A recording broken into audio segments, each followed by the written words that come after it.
Bree told me how annoying that was. So good morning. It's time to begin class. We just started last week on our series of lessons on stewardship, and Steve gave us a great introduction overview on stewardship. And so today's lesson is stewardship of time. We're going to go through various areas of our stewardship as Christians, our walk as Christians. We are responsible for various things in our life, and we are accountable to them. And time is certainly one of them. So that's what we're starting today. Next week we're going to do stewardship of the human body, and I have those two lessons, and then we'll turn it over to other men. Stewardship of time.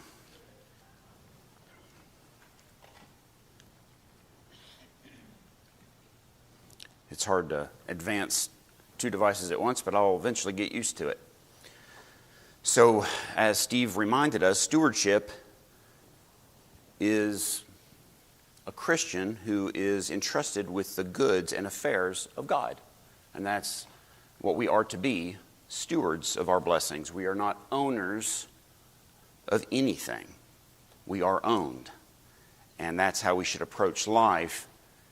And of course, that involves our time. So one of the first principles I want to go over in becoming a better steward of our time is the importance of just understanding. I know we're all aware of this, but I think we need reminded of it regularly because we act and live life as though we have endless time. Even in late middle age, we still lose sight of it. Why? Because the world doesn't like to talk about it. It ignores it. It ignores the topic. So we don't like to think about it. And I think we're missing out on an important principle if we're going to be good stewards of God's time. We call it our time, and that's something we're going to talk about. We need to stop maybe intentionally using phrases like that, because I think when we use phrases like that, we start to believe phrases like that. I found this verse in Job 7. It says, "My days are swifter than a weaver's shuttle and are spent without hope. Oh, remember that my life is a breath." So I had to look up what a weaver's shuttle is. And so I found a picture that best described it. In the old days, when they made a blanket, they would have to take a needle and thread and go through every last one of those stitches, one by one by one, and it would just be forever time-consuming. So a weaver's shuttle is that wooden device that set of hands is holding, that you can just shuttle it through the strings all at once. It just takes less than a second, back and forth, back and forth. And Job's saying his days are going by like that. But I think that's, we need to be aware of the brevity of life if we're going to be good stewards of the time that we have been allotted. We live in a wasteful society on every facet, but certainly time is one of those things that we look around and we see just wasted, like there's a plentiful supply. Psalm 90, verse 10 says, "The days of our lives are 70 years, and if by reason of strength they are 80 years, yet their boast is only labor and sorrow, for it is soon cut off, and we fly away. Who knows the power of your anger? For as the fear of you, so is your wrath. So teach us to number our days, that we may gain a heart of wisdom." So in this verse, I think we get an insight of why it's so important to understand the brevity of life and to number our days, to think about it, because that leads to what? Wisdom. The wisdom of the world would have you ignore the brevity of life, but the wisdom of God would have you acknowledge. I always am amazed, before the flood, how long were people living? Up to 1,000 years, right? If Methuselah lived 969, women probably lived 1,500, right? So, but what else do you know about what happened to mankind? Every intent of the heart was on evil continually, except for one family. So you've got, I think there's a correlation. I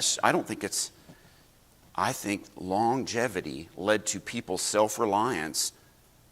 They didn't need God, right? We're going to live forever. Time is nothing. And so what it led to is lack of wisdom and eventually the fall.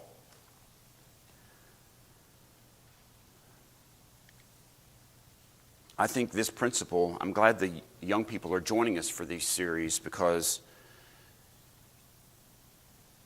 boy, I wish I'd had a better grasp of this when I was young. It's very important to understand stewardship of time, even when you seem to have abundant supply of it as a youth. We know that that's not always the case. We need to listen to God and at the earliest of age to keep ourselves on the straight and narrow. So I cut and paste, I shared this with Steve, but I had the opportunity to have a study with a man. He was in his mid to late 70s, like a few weeks ago. And I had asked him over the years to study with me because he was agnostic. And he was an educated man. He was an Ivy League professor in literature. He's retired now, and I knew he was agnostic. So every time I saw him, we had good conversations. And I would, hey, you're getting older. Let's have a talk about the Bible. Let's have a talk about God. So we did. We had lunch and had a conversation. And this is his email. After I made attempts to show him biblical evidence as to why we should listen to the Bible, and then I started sending him some articles and videos to review on evidence, he sent me this. He says, you can send me hundreds of links, but such loose arguments aren't going to influence me. It's just not worth the trouble of reading them. There's so much else I want to read that is much more valuable to me. One of the saddest things I have read in a long time. The sad thing is, he's in his mid to late 70s, and I've been part of diagnosing 3 cancers in him, different cancers, in the last 6 months. His days are numbered, yet it's not leading to wisdom. He's hardened his heart. Psalm 39 verses 4 and following says, Lord, make me to know my end, and what is the measure of my days, that I may know how frail I am. Indeed, you have made my days as a handbreadth, and my age is as nothing before you. Certainly every man at his best is but a vapor. Selah. Surely every man walks about like a shadow. Surely they busy themselves in vain. He heaps up riches, and he does not know who will gather them. And now, Lord, what do I wait for? My hope is in you. Another principle of good stewardship of time is to recognize not only that life is brief, and that should lead us to focus on God more, because we will be dependent on Him in our short existence. That leads to godly wisdom, but we should acknowledge God as a gift. He is given us. I woke up with a lot less engineering skills and financial skills than Brooke and Jana. I woke up with a lot less carpentry skills than Lee, baseball skills than Cameron Goza, on and on and on. But guess what? We all woke up with the same amount of time. The exact same amount God gave us, the exact same amount of hours today. Isn't that interesting? We have to guard against this idea that, oh, I didn't know that the hands would move like that. Wow. I put this together yesterday and wow, it's pretty neat. We don't own our time. We don't own. That's the whole point of this class, is to try to get away from this cultural idea that we own things and own stuff and it's my life, it's me. I have my time. This is my time. No. Push that aside. That has contaminated our brains. It is God's time, all of it. It always has been. We need to remind ourselves of this. Time is a non-renewable resource that we have been entrusted with. It's not our time. It's an allotted amount of time that God has given us. to use for what? For ourselves? Of course not. It's for his glory, right? 1 Corinthians 10:31, whatever you eat, whatever you drink, whatever you do to the glory of God. He created time. Remember, he existed outside of the physical universe. He existed outside of the confines of time. He created it. In the beginning, God. That implies he created time from outside of time. If he creates it, he owns it. Right? Acts 17:28 says, "For in him we live and move and have our being." This idea of my life is in his hands. Everything I am belongs to him. It's by grace that we have today, right? Only by grace did we wake up. And we all chose the same thing, which is awesome. It's such an encouragement. We all chose to be here together, to study God's Word. We all have the same 24 hours today, but we're using it the same way. Isn't that encouraging? 1 Corinthians 6:20 says, "We were bought at a price. Therefore glorify God in your body and in your spirit, which are God's." How we utilize our time that we've been allotted, blessed with, reveals who we think we belong to. That's a tough one, isn't it? If we use our times for ourselves, who do we think that we belong to? 1 Corinthians 7:21, "You are bought at a price. Do not become slaves of men." And that includes don't become slaves of yourself, right? If you think your time is your own. James 4, starting in verse 13, reads, "Come now, you who say, today or tomorrow we will go to such and such a city, spend a year there, buy and sell, make a profit, whereas you do not know what will happen tomorrow. For what is your life? It is even a vapor that appears for a little time and then vanishes away. Instead, you ought to say, if the Lord wills, we will live and do this or do that." I think I'm guilty as anybody of using phrases like my time, my stuff, my money, my vacation, all just on and on and on. But if this is something we struggle with, maybe we should change our self-talk.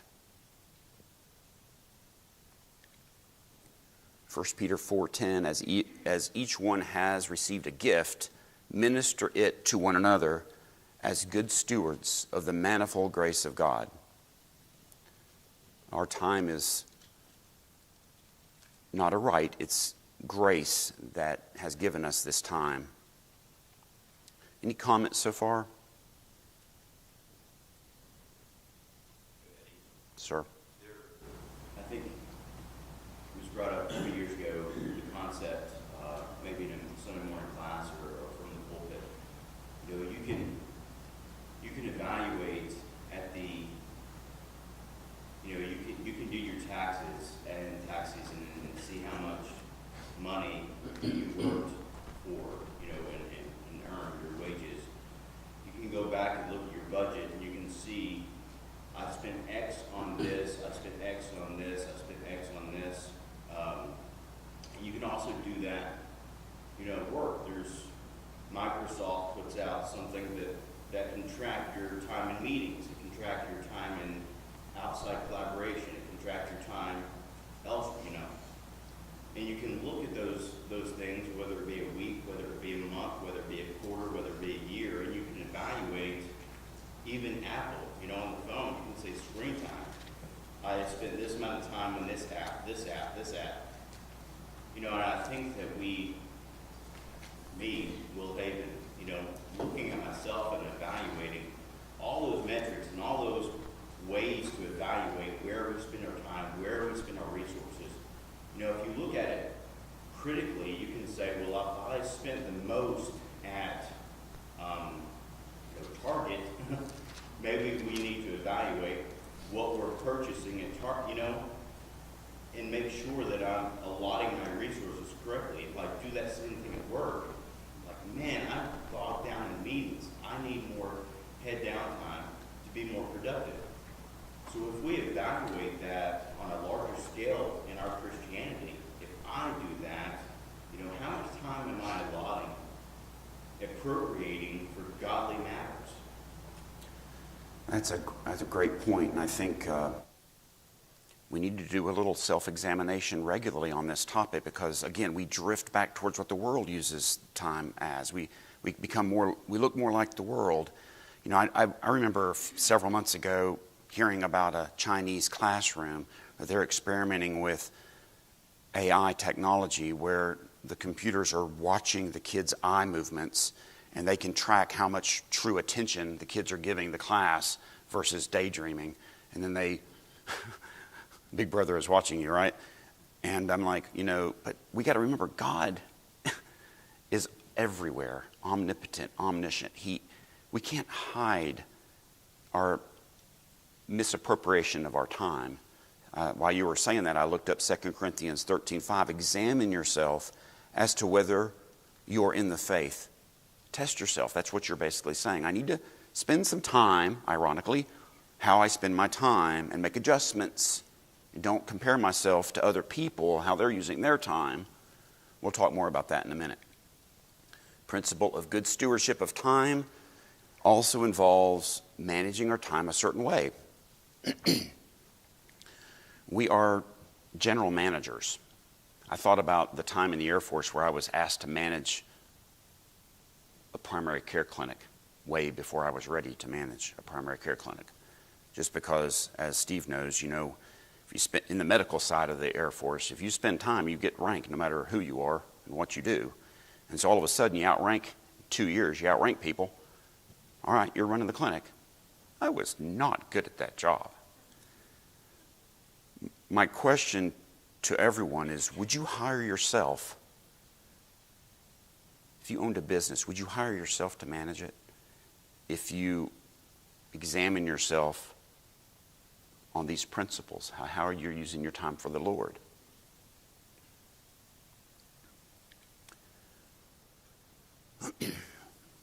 We are responsible for using our time wisely. 1 Corinthians 4:1-2 says, let a man so consider us as servants of Christ and stewards of the mysteries of God.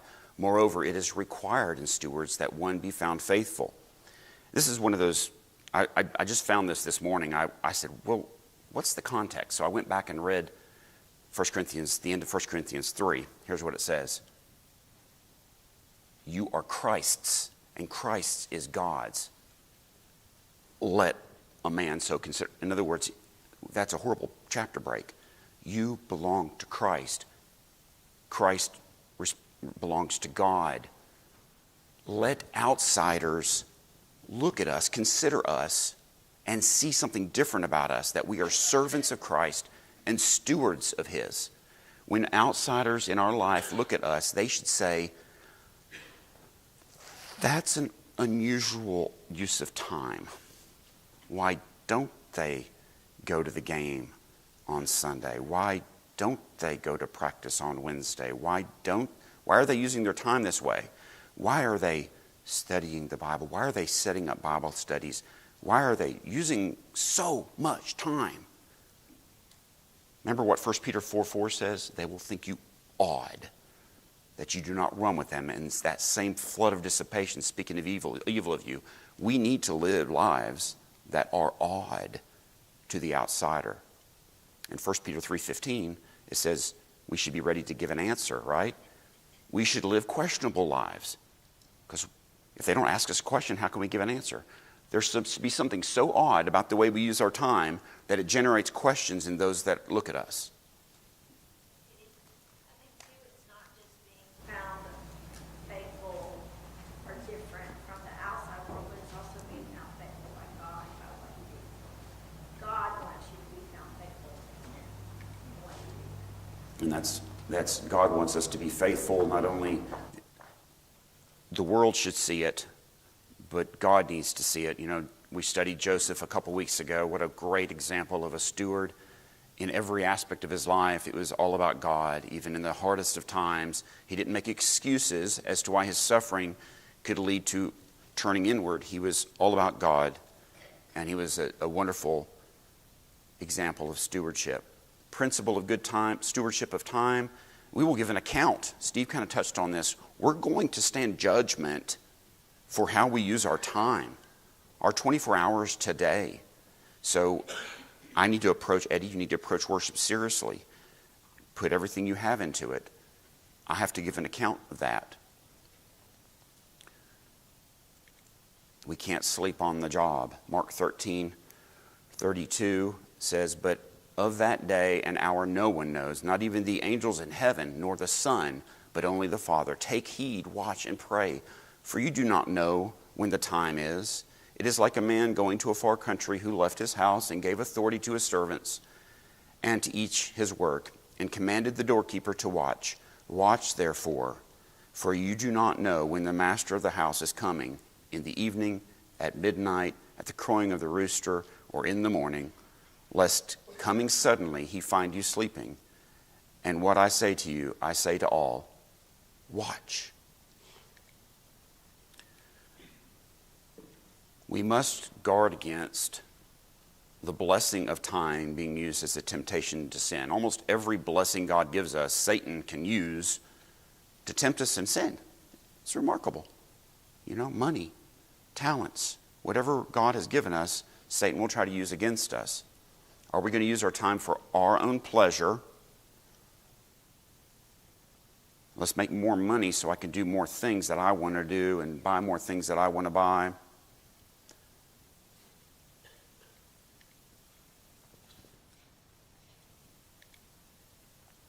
Colossians 4:5, we know this in the parallel verse in Ephesians 5, but walk in wisdom toward those who are outside, redeeming the time. No, this doesn't mean we can cash in chips for more time. We can't buy time, but it's to appreciate time as a valuable, precious commodity that's in short supply and buy it up like you acknowledge it as such. Eddie, I'm thinking about Will's comment here for the last few minutes, and this comparison between time and money. On the money side, you look at your budget and you have fixed expenses. So, like, let's say your mortgage, and so your mortgage is not something that you generally think about. It's just something you do. It's an automatic expenditure of your money, and you do it every month. It's just kind of fixed. With time, I think we tend to be a little bit more flippant, and so rather than say Bible study is going to be a fixed thing, or prayer time is going to be a fixed thing, or worship time is going to be a fixed thing, the attitude can be, let me just see how the week plays out, and if there's time, that's the variable expense, the variable time. If there's time left over, I'll do those things, otherwise I may not get to them. Whereas on the money side, we really wouldn't think about not paying the mortgage. Yes, and this thought came to me, and it's an undeveloped thought because I didn't read it anywhere. But this came to me from Genesis, reading Genesis 1, when he created time. Later in the chapter, we're told, interestingly, that God gives us a way to measure time. It's in the first chapter of the Bible. He gives us the stars and the moon and the sun for night and day, for seasons and years. Man came back later and added the hours and minutes and seconds. I'm not saying that necessarily means anything. All I'm saying is kind of what Steve said. When we budget our time, maybe we shouldn't be so rigid. I don't think God ever intended us to be so rigid. We need to be more flexible. Instead of saying, I've got 30 minutes to do this, I've been given today. What can I do with that time? It's more open. I love Steve and Janet's example to me since they've moved here and teaching me what retirement should look like and how that time should look. I really admire them.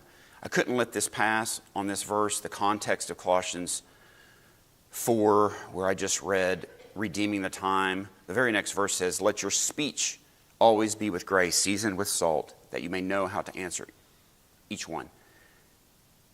Make the most of every opportunity to speak about Jesus. Take that time, use it wisely, talk about God every opportunity you can. Being a Christian is time consuming. I'll probably power through this. It is time consuming, not in a negative way, in a positive way. We come here, we spend 2 hours Sunday morning, 1 hour Sunday evening, 1 hour Wednesday, there's 4 hours. That's just the beginning. We spent 3 hours in fellowship. A lot of us, there's 47 of us at the house yesterday, encouraging the youth, encouraging each other. We kind of piggyback on the youth's fun sometimes. Being a Christian is all-consuming. You cannot have Christianity here and your life here and expect to not be spewed out of your Father's mouth one day. In Revelation 3, he says that's a lukewarm Christian. We must love God with all of our heart, our soul, our mind, our strength, and our time. That may look like a lot of study. That may look like visiting the widows and the orphans. That may look like a lot of things. It may look like going to help hurricane victims like Donna and Steve are doing next week. It may look like Paul's exhortation to Timothy. Study the Scriptures. Give yourself entirely to them. Spend so much time in it that the progress is evident to all. They won't have any doubt how you grew spiritually because they know that you've been in the Word. Continue in them. What are some time wasters? We could spend the rest of the time talking about time wasters. Throw some ideas out there. But that would be a waste of time to talk about time wasters. But I want to verbalize it because, it's the first step to recovery. So throw some ideas out there. Social media, really? Screen time? It's been a problem since I was a kid. It's just we didn't call it social media. We just called it flipping between the 3 stations over and over again. Maybe something will change the next round through the dial. I say Complaining. Philippians 2:14 says we're supposed to do all things without complaining. You mean every time I've complained has been a waste of time, Erica? You're saying that. Erica's right. Anybody else? Is boredom, I'm sorry, Brother Raymond? Putting sports before the Lord, absolutely. We cannot teach our children that, and we've all made mistakes, believe me. But we need to guard against showing them that time is more valuable than the other time, even if we don't say it. It's there. It's out there. Boredom, is that a waste of time? Yeah, we'll talk about that in a minute. Entertainment pursuits. Did Jesus go to parties? He did, right? He did. Is it wrong to go to a party and relax and enjoy yourself? Did Jesus go to the beach to get away? Yes, we're going to talk about that in a minute if we have time. Jesus, it's okay to relax. But we need to keep it in perspective. Why are you relaxing? Is that a pursuit of yours, or are you relaxing so you can re-energize? We talked about, Tate had a question about what the word recreation meant. And I said, well, there's 2 meanings. Recreation or recreate, but they're kind of tied together. Sometimes we recreate to recreate our energy so we can get back to doing the Lord's work. Emotions, can emotions rob our time? Oh, think how much time you've wasted angry, moping, pity parties. Oh, I don't want to know. I don't want to see that pie, that diagram that you're talking about. Maybe we'll come back to this. This is an interesting, I've never looked at this in 1 Timothy 5 as a teaching on time, but it does talk about true widows who are to be helped by the church and widows that aren't to be helped by the church. And I underlined some of the characteristics of the women who are widows who aren't using their time wisely. I noticed they're idle, wandering about from house to house. That could also look like social media, right? And not only idle, but gossips and busybodies, saying things which they ought not to. Therefore, I desire the younger women to marry, bear children, manage the house, give no opportunity to the adversary to speak reproachfully. For some have already turned aside after Satan. These are a group of women that are using their time horribly compared to a group of women above that who are using their time wisely. And I kind of just listed the characteristics of those that are wasting their time to those that are using their time wisely. And the key is, how do we get from that right column to that other column? We can learn to use time in a more godly way, where it's not about us and it's about God. How can we do this? Well, let's hear what Moses had to say. Psalm 90, verse 12, Moses says, teach us to number, we've already read this, teach us to number our days that we may get a heart of wisdom. Pondering the length of our lives will lead to wise living. Consider longevity. We already talked about that. Let's listen to what Paul says. Let no one deceive you with empty words, for because of these things the wrath of God comes upon the sons of disobedience. Therefore, do not be partakers with them, for you were once darkness, but now you are light in the Lord. Walk as children of light, for the fruit of the Spirit is in all goodness, righteousness, and truth, finding out what is acceptable to the Lord. What did Jesus say? Jesus says, then he spoke a parable to them, saying, the ground of a certain rich man yielded plentifully, and he thought within himself, saying, what shall I do, since I have no room to store my crops? So he said, I will do this. I will pull down my barns and build greater, and there I will store all my crops and my goods. And I will say to my soul, soul, you have many goods laid up for many years. Take your ease, eat, drink, and be merry. But God said to him, fool, this night your soul will be required of you. Then whose will those things be which you have provided? So is he who lays up treasure for himself and is not rich towards God. So here's like Jesus is saying, there's a guy with a lot of stuff. What am I going to do with it all? I think I'll just eat and relax. Jesus calls him a fool. His time is running out and he didn't know it because he's not numbering his days, which would have led to his wisdom. Instead, he's foolish. How would we act the next 30 days if we knew Jesus was coming in 30 days? How would we act? What would our lives look? Would it be different if we knew Jesus was coming back in 30, 60, a year, 5 years? I think it would change. The key is to realize the brevity of life. Additional principles for deciding how to use God's time. Number one, am I seeking first the kingdom of God in this pursuit of, when I'm using this time, I should say, pause, is this seeking first the kingdom of God? Eddie, real quick, seeking first the kingdom of God, right, that reference is in the sermon, right, Sermon on the Mount, and actually talking about worry, and the worry of being the clothes, the provisions of life, all these things that they're worrying about, the next day, all of these things. And our irony there is the fact that worrying about, trying to use your time to accumulate and provide for yourself, actually, seeking first the kingdom of God, all of that will come to you as a result of your appropriation of time and resources to God. I think that's the pursuit of, at least in my 35 years of trying to figure this life out, I often find myself struggling more than I need to, only because I'm trying to provide, I'm trying to figure out, I'm trying to put all the pieces together. And a lot of times, when I'm reminded through God's word of,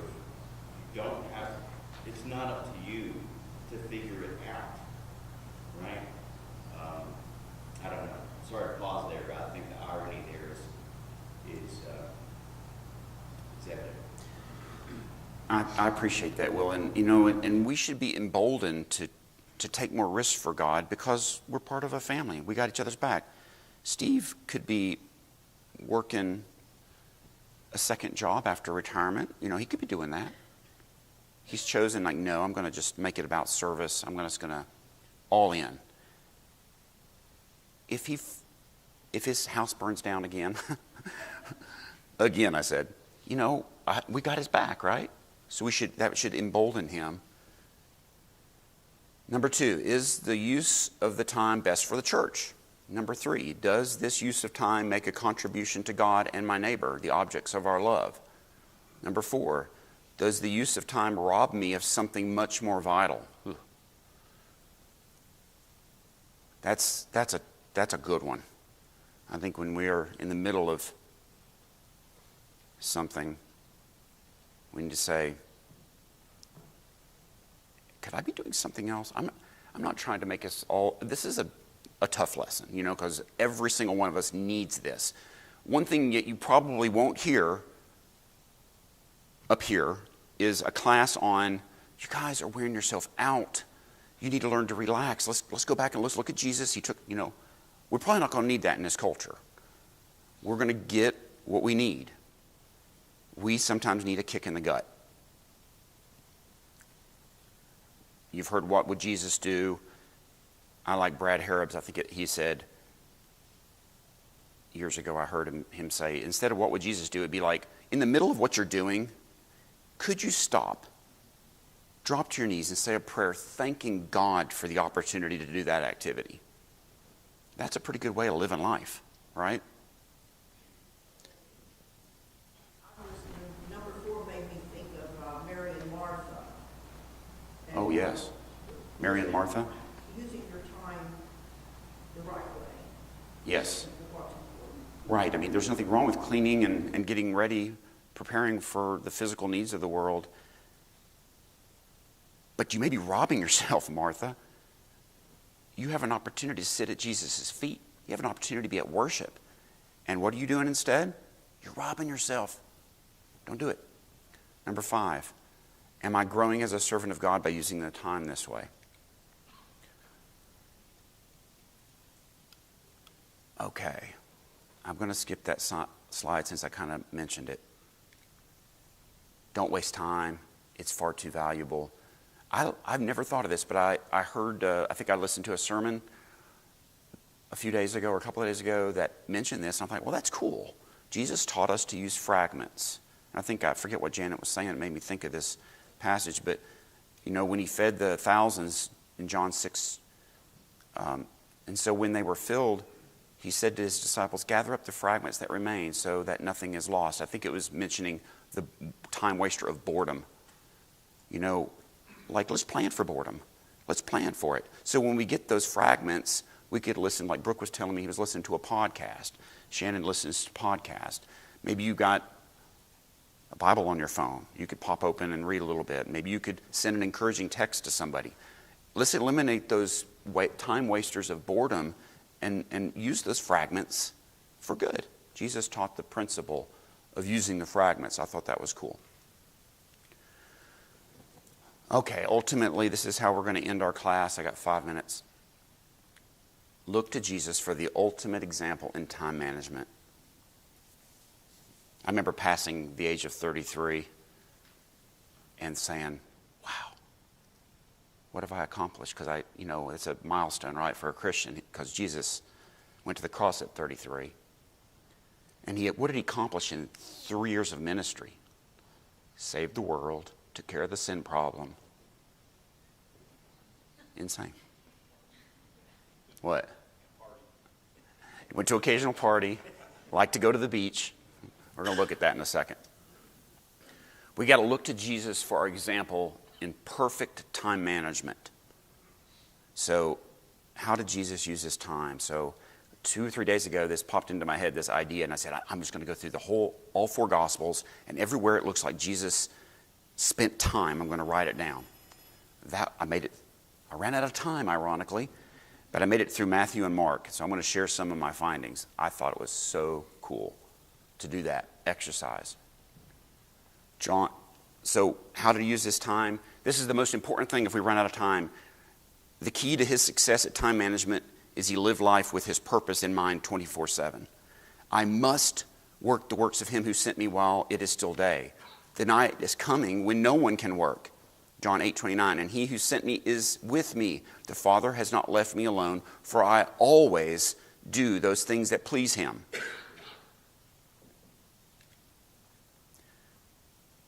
Jesus took time to learn. Luke chapter 2, he was 12. All the other 12-year-olds in Jerusalem were playing their version of soccer, probably. Where was Jesus? His purpose was in mind. He was in the temple where you would expect Jesus to be, learning, studying. Jesus took time to pray. Mark 1:35, now in the morning, having risen a long while before daylight, he went out and departed to a solitary place, and there he prayed. I was thinking, how far did he walk to get there? Like, did you ever stop and think about that? Not only did he pray for hours on end, he sometimes had to walk great distances to be able to pray hours on end. How long have we ever gone out of our way to find a quiet place?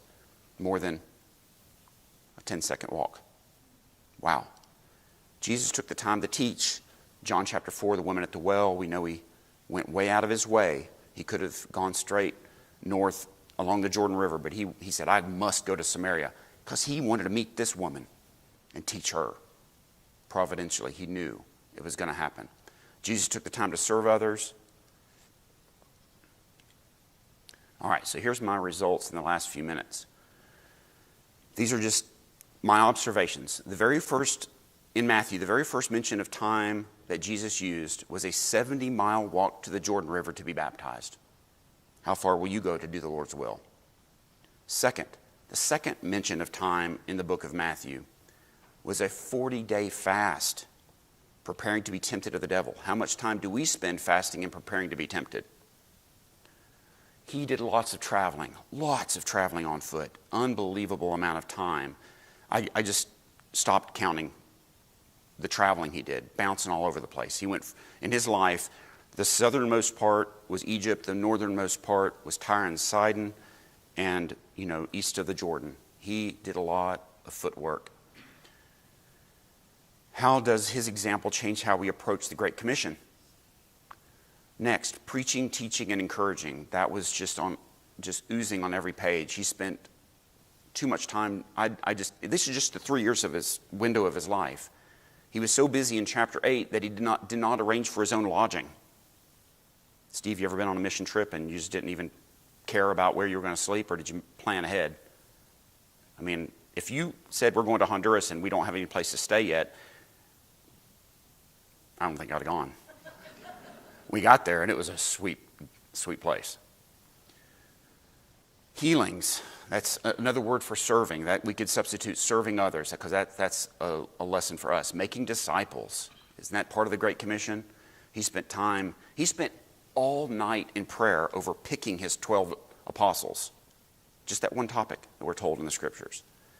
He ate with sinners. He spent time getting in dirty, messy lives. He didn't cocoon himself.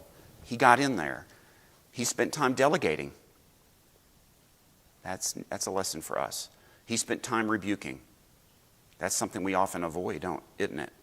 He spent time instituting the Lord's Supper. I noticed the acts of worship that he spent time on. He spent time singing. I found it in Matthew. He spent time in prayer, lots of it.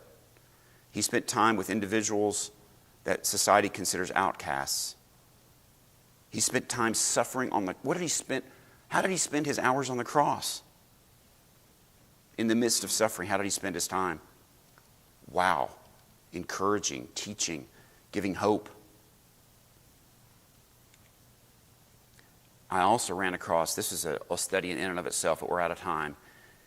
I counted 14 times in the book of Matthew and Mark in my reading, cursory reading, 14 times where Jesus was interrupted doing something. Again, he was doing something very time-worthy. And I was amazed at how he handled those interruptions. He was exhausted seeking rest. He taught. He was grieving the loss of John the Baptizer, seeking alone time in prayer. He was interrupted. He fed the 5,000 and taught. He went up to the mountaintop to pray. He was interrupted by the disciples in a boat during a storm. He decided to walk out there and save them, and taught. He traveled to Tyre and Sidon, in my opinion, to be alone and to rest. He was interrupted. He healed and taught. In Galilee, seeking alone time on a mountain, he was interrupted, healed, served, taught. He was interrupted by the Pharisees seeking to test him. He taught. How do we handle being rudely interrupted? Do we love our enemies enough, or are we put off? Number 7, his sleep was interrupted on a boat. He performs a miracle and teaches. How do we react when our sleep is robbed by others? These are just thoughts I had. This was an interesting study. Last slide. I found a poem that I don't have time to read, but I was born in 1970. I don't know when I'll die, but I like this poem, and I won't read it. But how will you spend your dash? I thought that was pretty cool. All right, thank y'all.